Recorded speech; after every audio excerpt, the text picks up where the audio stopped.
My narcissistic mother flirted with all my boyfriends. My plan to expose her went too far. My mother has always believed I don't deserve the men who choose me. She's never said it outright in those exact words, but she didn't have to.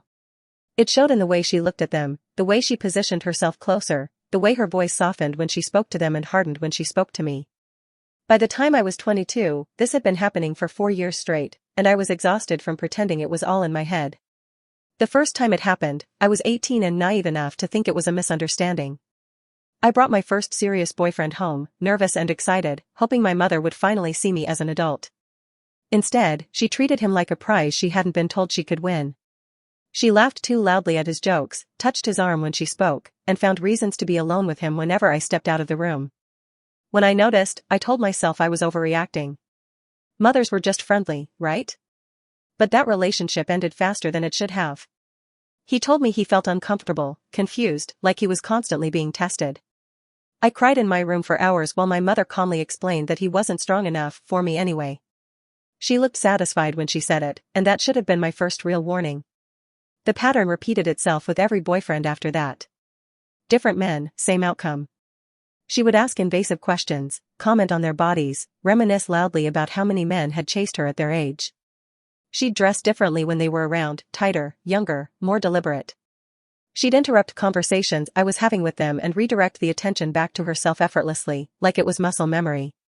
And slowly, one by one, they pulled away from me. Some left quietly. Some tried to explain. None of them stayed. The worst part wasn't even losing them. It was the way she reacted afterward. There was always a subtle triumph in her eyes, a barely concealed relief, as if she'd proven something important. Sometimes she'd say things like how men naturally gravitate toward confidence, or how I needed to grow into myself. Once, after a particularly painful breakup, she told me I should be grateful men even noticed me at all. That comment lodged itself somewhere deep in my chest and stayed there.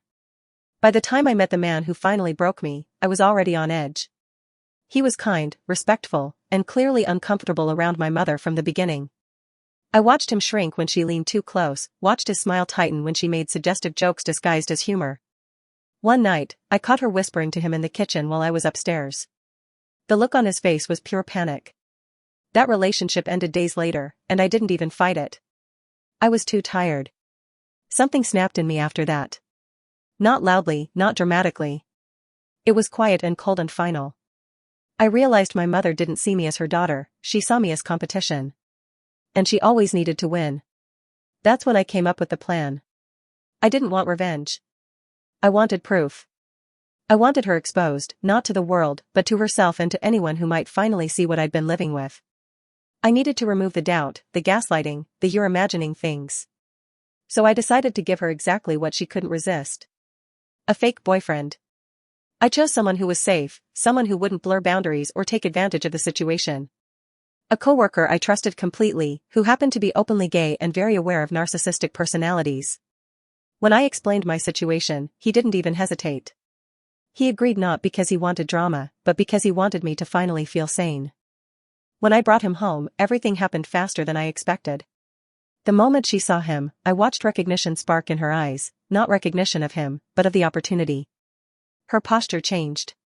Her energy shifted. She didn't see a man attached to her daughter, she saw a challenge. Throughout the evening, she did everything she always did, only this time it was undeniable. She ignored me completely. She complimented him relentlessly. She found excuses to touch him, to laugh too loudly, to position herself where I couldn't miss it. I barely spoke. I didn't need to.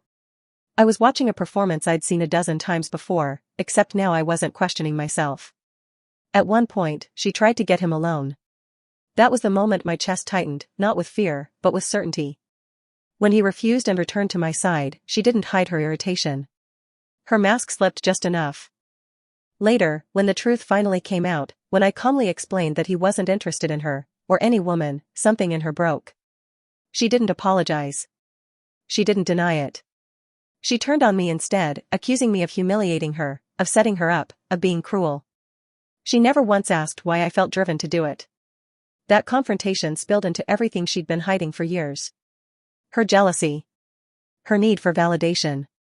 Her belief that my youth, my relationships, my life were things she was entitled to compete with. She said things that can't be unsaid, things that confirmed every quiet fear I'd ever had about her. By the end of the night, I packed my things. Leaving wasn't dramatic. It was calm. I felt lighter with every step out the door. She tried to regain control with guilt, with anger, with sudden tears, but none of it worked anymore. The illusion was gone. I live on my own now.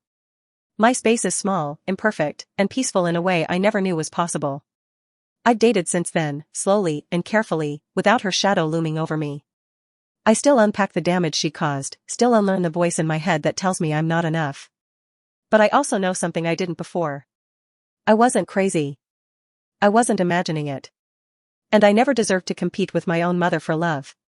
The trap I set didn't just expose her. It finally freed me.